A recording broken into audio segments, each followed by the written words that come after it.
Question number 8 देखते हैं। A closely bound solenoid of 2000 turns and area of cross section 1.6 into 10 to the -4 meter square carrying a current of 4 is suspended through its center allowing it to turn in a horizontal plane। तो इस तरीके से हमने एक solenoid को लटका दिया है, नंबर ऑफ टर्न्स दे रखे हैं, एरिया दे रखा है, करंट दे रखा है। पहला पार्ट है what is the magnetic movement associated with the solenoid. इसकी मैग्नेटिक मूवमेंट निकाल देंगे तो क्या हो जाएगा, एनआई है, कैलकुलेट कर लेंगे जूल पर टेस्ला में, आंसर आ जाएगा या एम्पियर मीटर स्क्वायर में। अब सेकंड पार्ट में क्या करना है, what is the force and torque on the solenoid in a uniform horizontal magnetic field of 7.5 into 10 to the -2 Tesla is set up at an angle of 30 degree with the axis of the solenoid. ठीक है,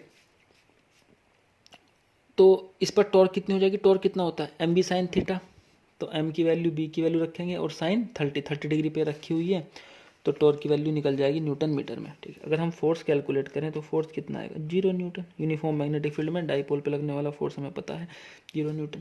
तो torque की direction अपनी figure के हिसाब से निकाल सकते हैं हम, तो यहाँ पर हमारे लिए M vector B vector clockwise direction होगी या डाउनवर्ड डायरेक्शन। क्वेश्चन नंबर 9 देखते हैं। इस circular coil of 16 turn of radius 10 centimetre carrying a current of 0.75 ampere rest with its plane normal to an external field of magnitude 5 into 10 to the -2 tesla. ठीक है, जो कोयल है, कोयल का plane कैसा है, मैग्नेटिक फील्ड के परपेंडिकुलर, मतलब magnetic moment और बी की डायरेक्शन क्या हो, सेम हो जाएगी। The coil is free to turns about an axis in its plane perpendicular to the field direction. When the coil is turned slightly and released, it oscillates about its stable equilibrium with a frequency of 2 second inverse or hertz. What is the moment of inertia of the coil about its axis of rotation? ठीक है, तो ध्यान से देखो, ये जो कोयल है, अब देखो जब कोयल में करंट बहेगा तो ये भी एक मैग्नेट की तरह बिहेव करेगी, एक डाइपोल बन जाएगा। और मैग्नेट का बिहेवियर हमने पढ़ा है कि अगर हम किसी मैग्नेट को मैग्नेटिक फील्ड में रखते हैं और उसको उसके एंगल से स्लाइड कर देते हैं तो वो क्या करने लगता है, ओसिलेशन करने लगता है, उस पर टॉर्क लगती है, फिर एंटी टॉर्क लगती है, इस तरीके से वो ओसिलेशन करना शुरू कर देता है। तो ये भी ओसिलेशन करना शुरू कर दी, इसकी फ्रीक्वेंसी हमें दे रखी है। ओसिलेशन के लिए हमने फॉर्मूला ड्राइव कर रखा था, magnetic field equal to 4π² moment of inertia of the magnet. तो यहाँ इसका मोमेंट ऑफ इनर्शिया आ जाएगा कोयल का upon magnetic moment into time period का स्क्वायर। तो यहाँ से आई की वैल्यू निकालेंगे BMT² अपॉन 4π²।